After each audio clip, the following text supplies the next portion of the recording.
did you feel about when you first heard Ezan and when you see people praying together? Mm-hmm. What was your first impression?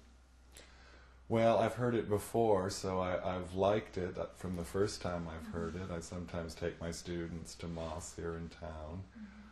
But it was also nice to be in a Muslim country hearing it, and to be in these beautiful and famous mosques. Because we actually, we'd watch the prayers, and it was very powerful to be in these beautiful, famous buildings also seeing the prayer. Mm-hmm. And again, being in Rumi's tomb, there was this beautiful Sufi flute music playing, and you saw all these people coming on pilgrimage to the tomb, and they were praying. So it's very moving, of course. Mm-hmm.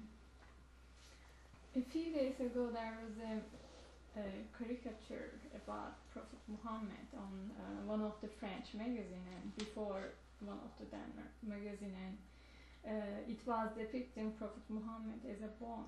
Yes. What would you say about that? That was very unfortunate.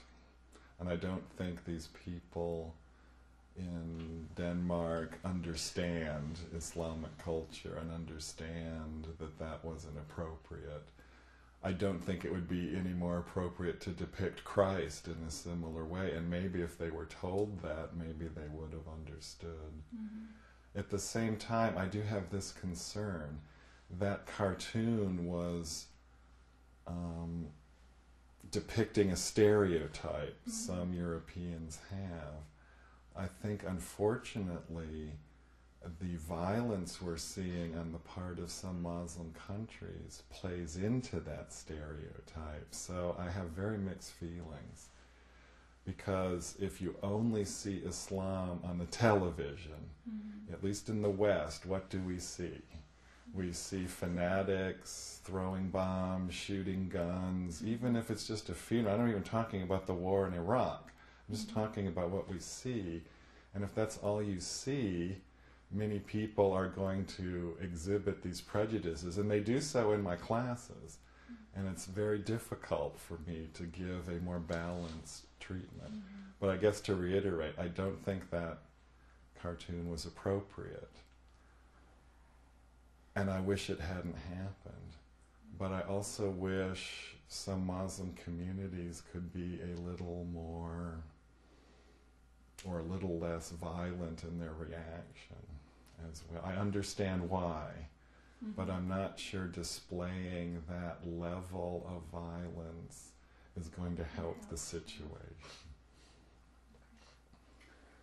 Is there anything that you want to share with us beyond these questions about Turkish culture, or you talk about people's hospitality or friendship you had? Well, I think I can say very strongly how much I appreciate the people who made our trip possible, who showed us these beautiful places.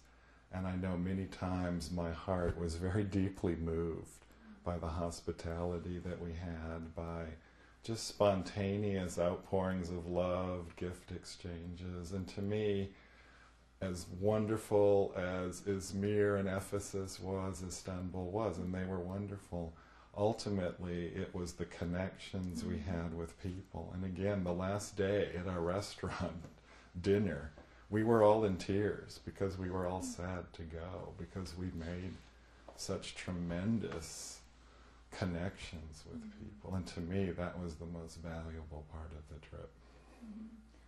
Would you go to Turkey again, or would you advise your friends? I would certainly advise my friends. I don't think, as much as I'd love to go again, I think somebody else ought to go instead of me, who maybe still has some misgivings, because they would appreciate it more. However, if I was asked to, say, lead some students, I would go, because I know they would perhaps need somebody to help them, mentor them. But I think one of my neighbors needs to go, perhaps, or maybe a minister in town who maybe his doesn't know anything about Islam, they would benefit much more, because I at least knew something. I wasn't afraid to go. I was looking forward to it, which was good for me, though. But someone who might have misgivings might be better, because in just a day or two they would lose their misgivings, and that would be, I think, very good. Finally, if you give a message to people here or to the world, what would you say? A message about interfaith dialogue. That the very survival of the human race depends upon this. In fact, there are many scholars of religion that say something like the following. World peace is inevitable, whether it happens because we kill ourselves, and then there'll be the dead peace of silence, or whether we decide to come together and do something about the violence and the problems, is our choice.